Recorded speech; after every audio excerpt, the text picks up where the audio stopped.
We're here this morning to pay tribute to a Revolutionary War patriot that I'm sure sacrificed a lot to help us gain our independence and freedom. I want to welcome all the family members here, all our guests, distinguished guests, and I want to recognize our matriarch, Sally Archer Brantley. She's sitting right there, and recognize her as being maybe the oldest member of this family here with us.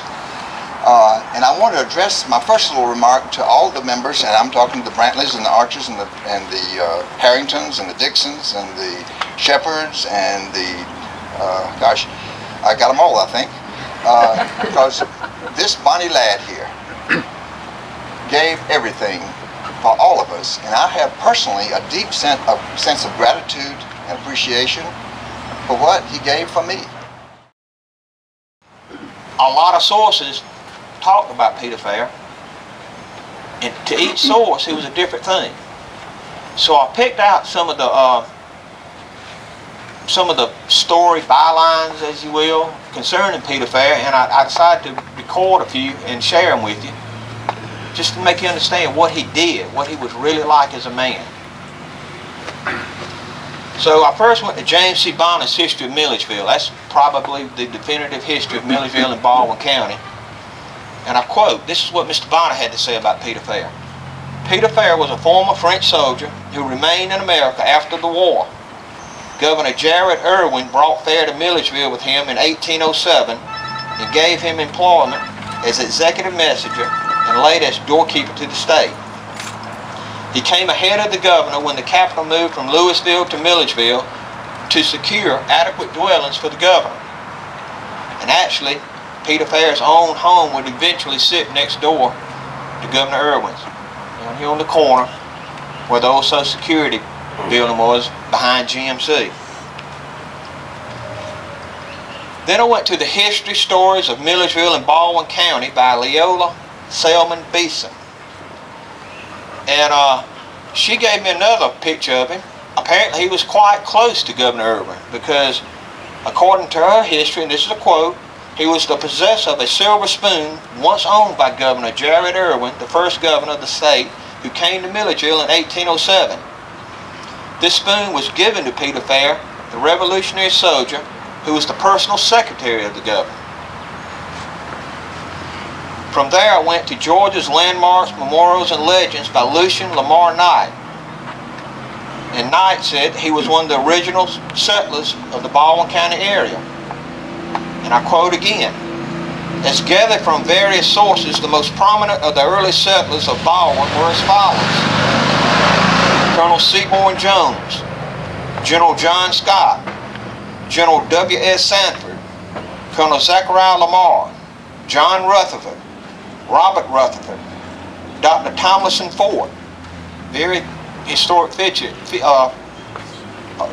person in the history of Milledgeville, Dr. Samuel White, Dr. Samuel Boykin, William Sanford, and Peter Fair, to name a few. When I read that list, it really struck me. That's pretty heady company for a simple immigrant from France to be running in here in Milledgeville. And apparently he was well respected because he was called upon to testify for a neighbor after the Creek Indian uprisings had claimed this neighbor's home. This is according to Oconee Temporary Boundary by Carolyn C. Hunt. And I'll quote again, he was a witness for a man trying to be reimbursed by the federal government for damages caused by warring creeks. In 1825, Peter Fair made a deposition that Colonel Jonas Fausch had a settlement on Long Bluff, spelled B-L-O-O-F, on the Oconee River, which was burned about the year 1788 by Creek Indians. The settlement was worth, he said, meaning Peter Fair, $200 and a stolen horse $450. Under the Treaty of Indian Springs, Fausch received $130 for the house and $200 for the horse.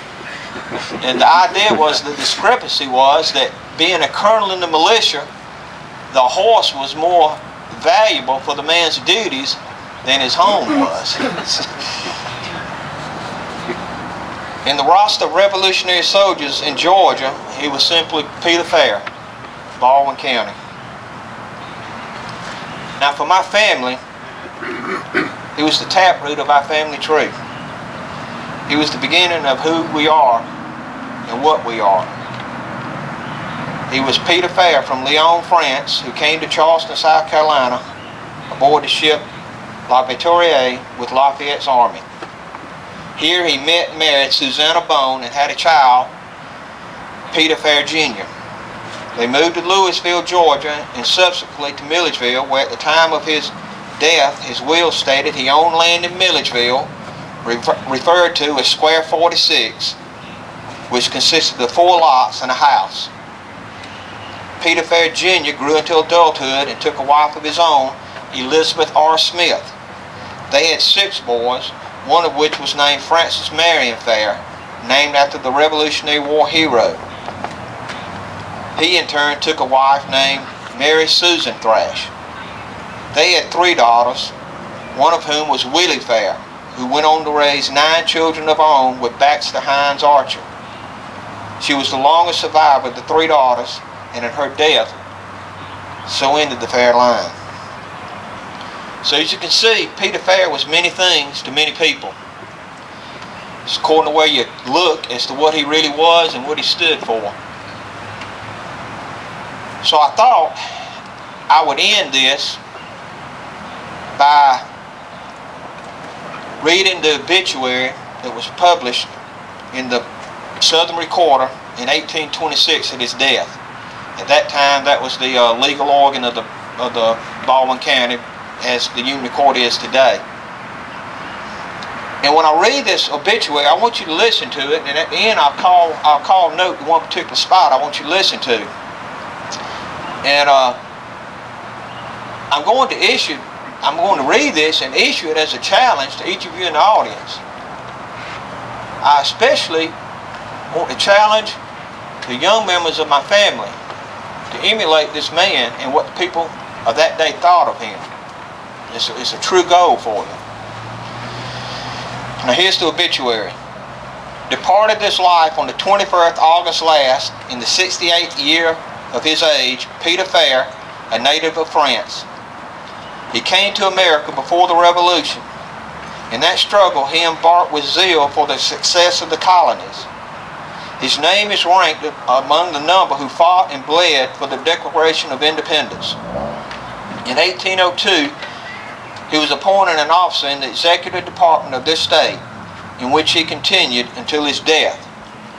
And this is where my challenge starts. His duty was always strictly and punctually performed. For many years, a worthy member of the Baptist Church. He died in full faith of a reward in heaven. He was one of the noblest works of God, an honest man. I don't think how any of us could ask for a better ending thought of us, other than have our neighbors and friends say he was an honest man. Thank you. This is a proclamation from the office of the mayor, Milledgeville, Georgia. Whereas Peter Fair, who was born on June the 6th, 1759, came to America from Lyon, France with the Marquis de Lafayette and fought in the American Revolution.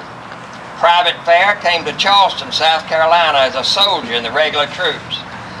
He embarked with zeal for the success of the colonies. In 1802, Peter Fair was appointed an officer in the executive department of Georgia, in which he continued at his death until September the 21st, 1826. While personal secretary to Georgia's Governor Jared Irwin, Peter Fair served as interpreter for Lafayette during his return visit to Georgia. And whereas in the city of Milledgeville and Baldwin County honor